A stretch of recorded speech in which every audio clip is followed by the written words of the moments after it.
நெல்லை கோவையில் திமுக மேயர்கள் ராஜினாமா செய்ததன் பின்னணியை விவரிக்கிறது இந்த தொகுப்பு. மேயருக்கு எதிராக சொந்த கவுன்சிலர்கள் மல்லுக்கட்டும் மல்யுத்த சம்பவங்கள் அவ்வப்போது அவையிலேயே அம்பலமாகி வருகிறது. இதில் ஹைலைட் நெல்லை திமுக மேயராக இருந்த சரவணனுக்கு எதிராக சொந்த கட்சி கவுன்சிலர்களே நம்பிக்கையில்லா தீர்மானம் என்றது. சரவணன் மேயர் பதவியில் அமர்ந்த நாளிலேயே அவருக்கும் திமுக கவுன்சிலருக்கும் இடையிலான பனிப்போர் வெளிப்பட தொடங்கிவிட்டது.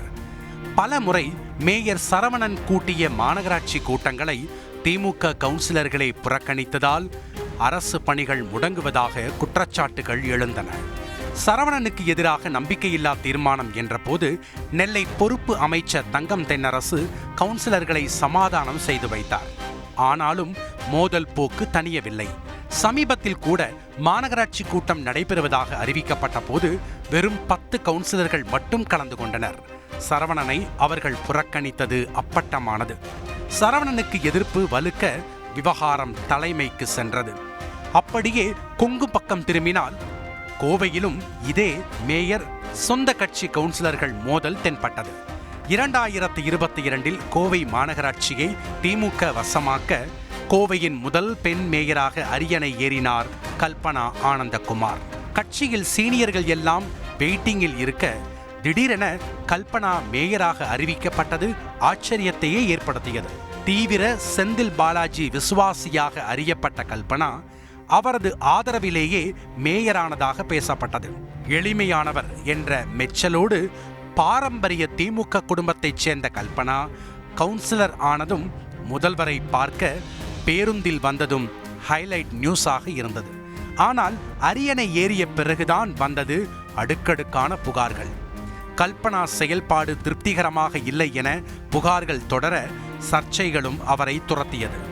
1 கோடி ரூபாய் செலவில் மேயர் பங்களாவை புனரமைத்தது, அமானுஷ்ய பயத்தால் பங்களாவில் தங்காமல் விட்டது என்பதற்கு மத்தியில் அவரது கணவர் ஆனந்தகுமார் அரசு நிர்வாகத்தில் தலையீடு என சொந்த கட்சி கவுன்சிலர்கள் அதிருப்தியில் இருந்தனர். இதில் நடந்து முடிந்த நாடாளுமன்ற தேர்தலில் அவர் சரியாக பணியாற்றவில்லை என்ற புகாரும் எழுந்தது. கல்பனா கவுன்சிலராக இருக்கும் 19வது வார்டில் திமுகவை விட பாஜக அதிக வாக்கை வாங்கியது திமுகவினர் மத்தியில் பெரும் கொந்தளிப்பை ஏற்படுத்தியது. கல்பனா விவகாரமும் திமுக தலைமைக்கு சென்றது.